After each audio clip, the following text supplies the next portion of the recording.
So I was with a guy friend, and we were walking around shops the other night, looking at stuff for no reason. And then he said he wanted to go into a store to buy a watch, and I grudgingly agreed to go with him. We walked in, and a 20-something, young 20s, female with light brown hair and some extra poundage on her approached us almost immediately. She was trying pretty hard to sell my friend a watch.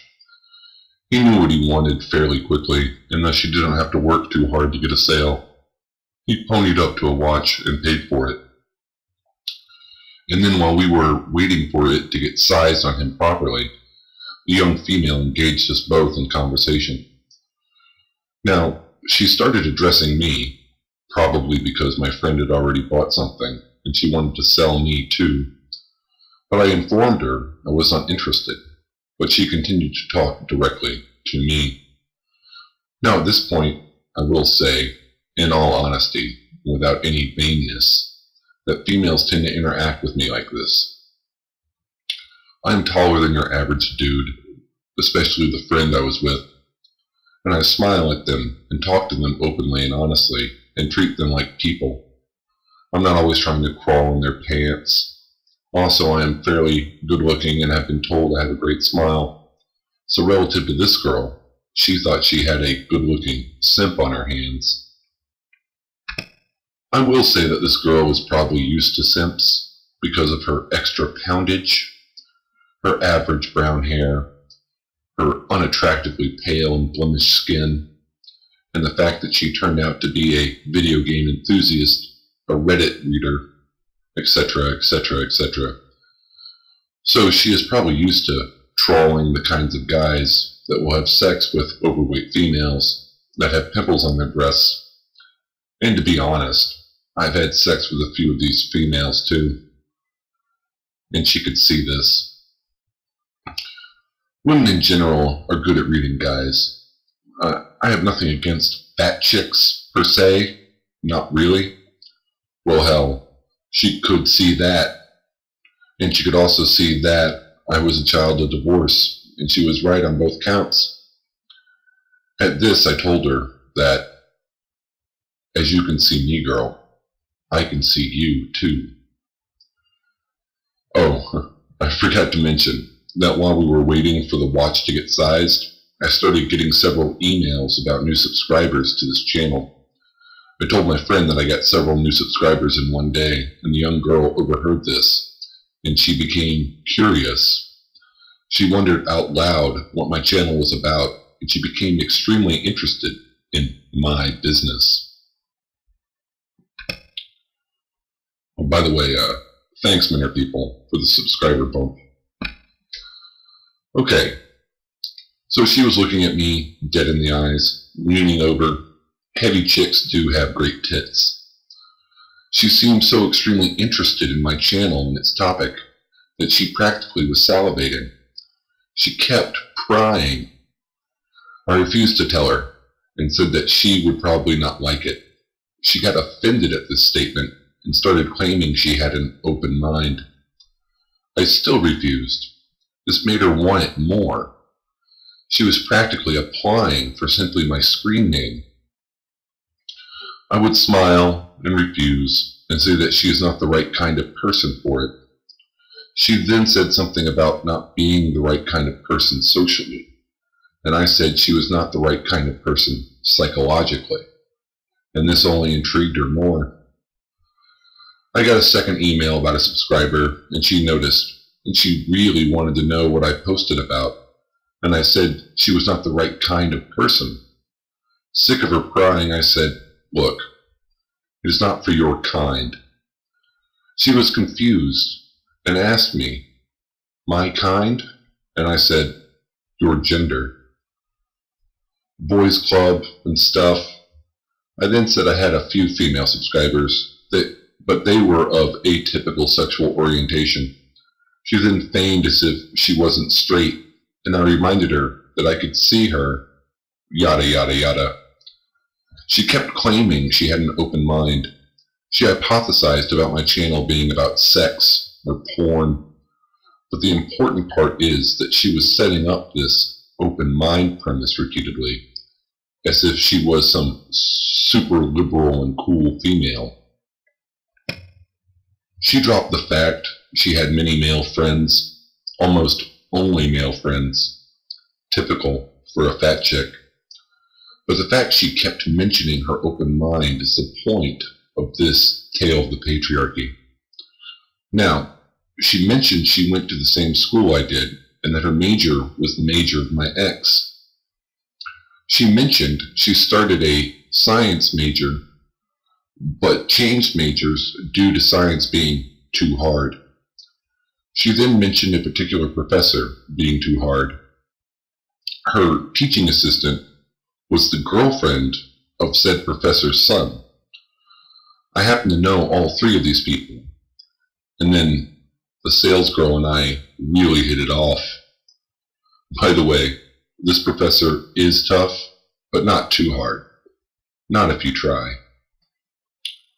Now oddly, her female teaching assistant, the girlfriend of the professor's son, would actually not teach class, but instead spread her personal business to the class, typical for a female.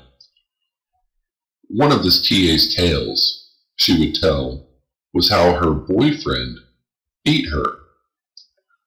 Just so y'all know this, I actually know this guy, and he's not a bad guy, or a bad boy, or some sort of aggressive alpha male thuggish dude, or whatever the hell you want to call it, or large, or anything like that. He's actually about 120 pounds, a skinny nerd dude, but his girlfriend is like super hot.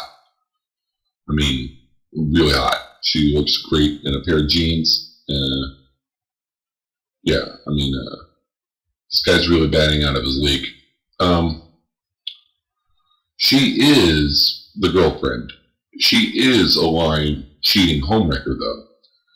And he finally got up with it, her cheating, and I guess he started beating her. Now, whenever a woman takes a beating from a man and does not call the cops, it is because she knew she deserved it, and she took it like a champ. This, however, does not stop them from telling everyone they know, and even people they don't know, to shame their boyfriends and ruin their boyfriends socially, especially if they intend on leaving the man as soon as he is no longer of use to them, which she did, by the way, eventually, but not before ruining his reputation and his father's as well. Now, I tell you this because it involves my life too, kind of. I know this girl, as I said, and she is super hot and super slutty. And the idea that she had a boyfriend is hilarious to me. The boyfriend being the tenured professor's son answers a lot of questions I had about him. Him always being at the school, even though he did not work there. So thank you, sales girl, for helping me to acquire data that answers a lot of questions about my life and the women in it. Women, y'all betray your own kind. It is in your nature. Now, she dropped the whole boyfriend beating the girlfriend bit. The sales girl dropped the whole boyfriend beating the girlfriend bit to see how I would respond. When my response was nothing but a flat, affected face, a poker face, she seemed offset. I then asked, well, what did the girlfriend do? The sales girl looked even more off-put. I then said, well, no man wants to beat his wife. Isn't that like keying your own car? The sales girl then looked very offended, and she said that I said that with a creepy look on my face. She got over the creepy claim fairly quickly. Women only call you creepy if they don't like what you say or how you look. The fat chick got over her innate distrust of me fast, but she still stepped back a little. Physically, her interpersonal distance increased. Then she engaged in a conversation involving the mentioned couple and family. I informed her that I knew them all, that the female in question was a known homewrecker, that she had an affair with a professor that was my ex's advisor, and that I was the one that had to remind him that he should not have put his dick ahead of his children's home, and that his wife should not have put her pride over her children's home either. I actually saved their marriage and their children's home by reminding them both of this fact and telling the professor actually to his face that he was human scum, whereas before his white knight mentality led him to threaten me and abuse his power and position over me in reference to my ex. Well, he used his power and position to get one of his graduate students into a sexual position, and he was dumb enough not to realize he was screwing a gossipy slut, so his wife found out and nearly let her pride ruin him financially and their children psychologically. I reminded them both of their children, and now he has weaseled his way back into his children's home. Good for the rest of us, I say. By the way, according to feminists, this professor is technically a rapist because he used his position of power over a young girl to get her into a sexual position. And until I see feminists call this man whore out on his rapist-esque behavior, I will never take their proclamation seriously. Now moving on. So I and this chick know a lot about the other people in our lives, and we never met before. So we are really connecting here. She's really getting into me. I got yet another email about yet another subscriber, and she just kept nagging me to tell her what it was I talked about. I asked her if she had any male friends. She said yes, of course. So finally, giving in, I said, I will write down a name for you to look up on YouTube, and a name for your male friend to look up too. And if you want to spy on what is meant for your male friend, I can't stop you. So I wrote down a feminist troll's name for her, and I simply wrote down MGTOW for her male friend. She looked at it, and immediately her attitude towards me changed. I mean, immediately. It went defensive, offended, and aggressive. She turned into an anger bitch and had no fear about telling me what she thought about us. Now remember, earlier she claimed to be so open-minded and so liberal and so much like a dude's kind of girl, a real man's woman.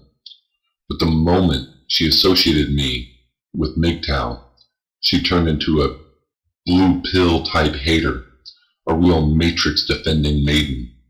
She no longer flirted with me. She moved farther away. She didn't even give me more chances. I did not care.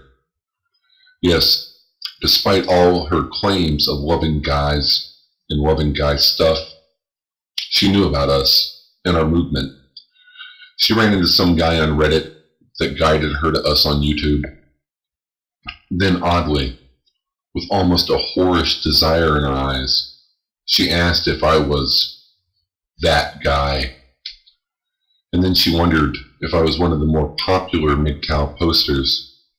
And when I refused to claim any fame, she was done with me.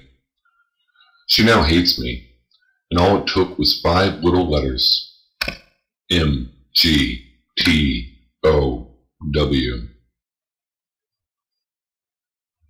Tales of the Patriarchy. Yours truly,